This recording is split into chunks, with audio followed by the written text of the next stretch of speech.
Hi guys, it's Andrew here from Eastonmade Wood Splitters and welcome back to the Eastonmade channel. I am out here, I have an Axis here. I have an Axis and then I have a 1222 here. These are our most popular models. Our Axis is our vertical platform.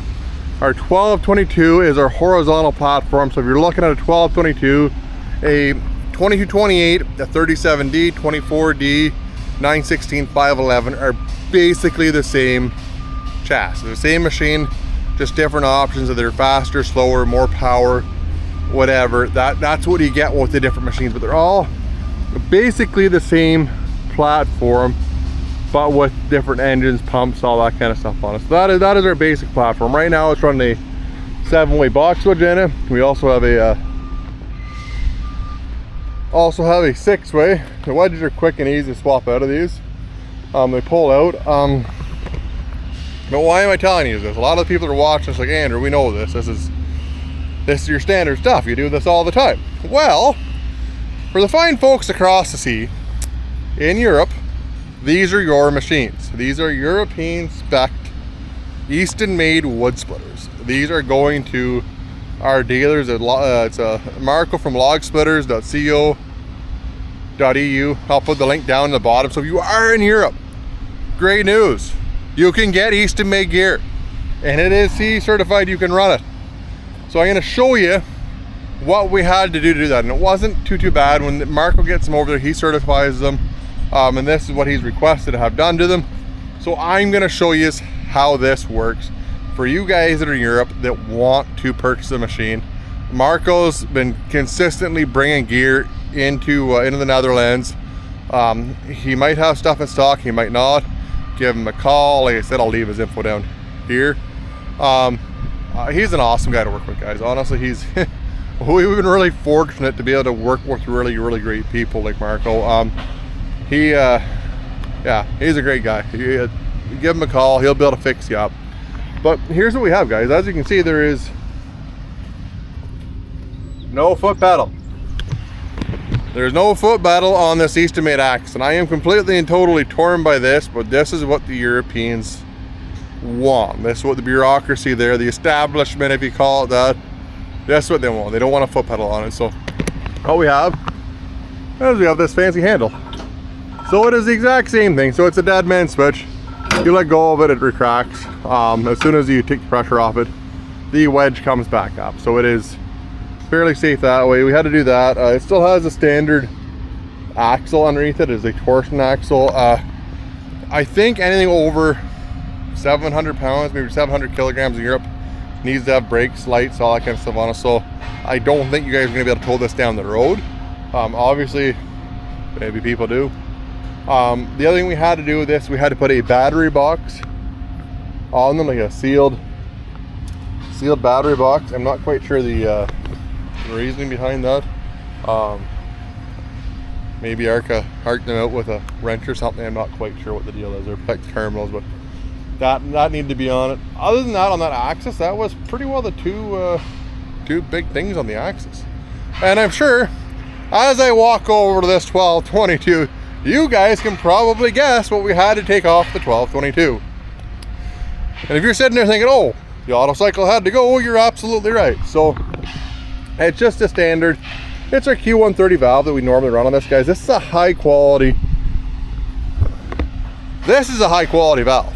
This isn't a bunch of junk stuff with a bunch of linkages and pins like you've seen on other machines. If you want to reef on the handle, you might break it. But for the most part, these have good heavy detents in them. They're good. They're a really good valve, guys. Like in terms of quality, in terms of how they're built, these are really nice valves to run. But as you can see, it just has one handle on it now. It's just forward, and then it will retract going back.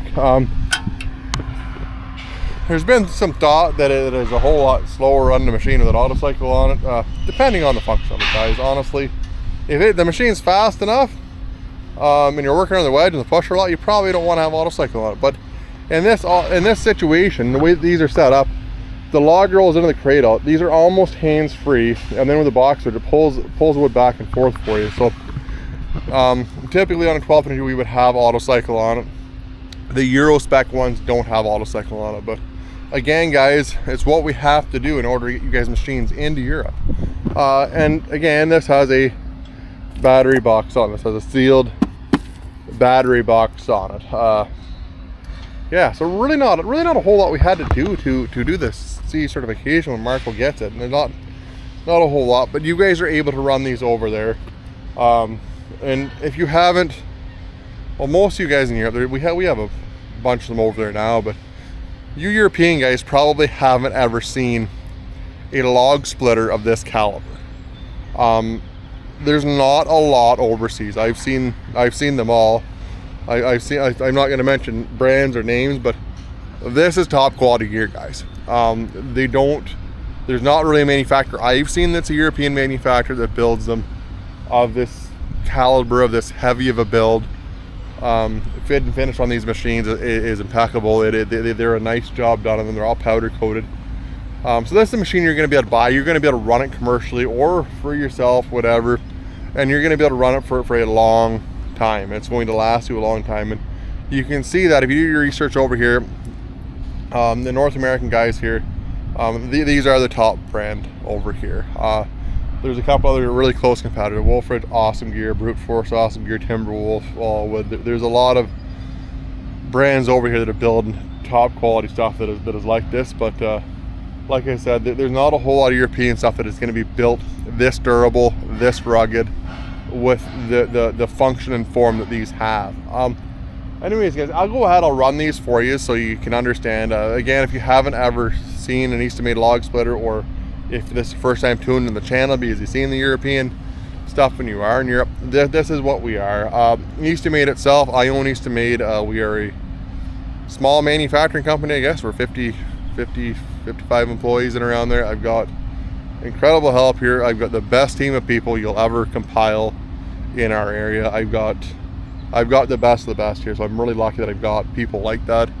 And yeah, guys, we focus strongly on providing a superior product. That's what we do here. We try to build the best, and we always continue to improve our products. So that is our main focus, is continuing to improve our products, and have them work well. That's the main thing. Anyways, like I said, I'll fire these up. I'll show you guys how it works, and then we'll talk about it. How many times do you think when I'm running this I'm going to be going like this, reaching for the foot pedal? 100%, yeah.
treecare. I thought that was going to be a lot more pain in the ass to run that. Wasn't that bad? No, that actually works pretty nice like that. Yeah, I don't think it's even really that much slower. Really. I'm happy with that. Let's go run that one.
lemon squeezy. Well guys, as you can see, both those machines work incredibly well. So if you are in Europe, you're in the EU, and you're looking for an Eastonmade log splitter, high quality, professionally built log splitter, give Marco a call. Again, I will leave his information down here somewhere, but they are available in Europe now. Now I'm sure you're gonna have a handful of people ask, well, why are you going to Europe? Well, there's obvious reasons for it, I'm sure. The American market isn't quite as stable as it once was. I'm sure we're going to be fine with it. Like, we follow USMCA, and there's going to be a whole lot happen with that. So there is that. And again, if we want to scale our business, if we want to continue to grow our business, there's a handful of things we need to do in order to do this. We need to either build new products to sell to the same customers. So like our fancy drum tumbler the lads are working on over here, or our wood wrappers, our grapples. We need to expand our product line. Or two, the second thing we can do is go to different markets. Go to different markets in the world. The European Union is something like 750 million people, so it's twice the size of the market here in North America. And again, I think we're coming in with a really good product that isn't available over there. So if you are looking for the best of the best, guys, get a hold of Marco, get your name on the order list, and he'll be able to get your machines. Like I said, Marco may even have something in stock if you give him a call. I don't know for sure, but again, all of our machines are going to be available over there, so give him a ring. If you like the video, guys, thumbs up, hit the subscribe button down at the bottom. Hope to see you on the next one, guys. Take care.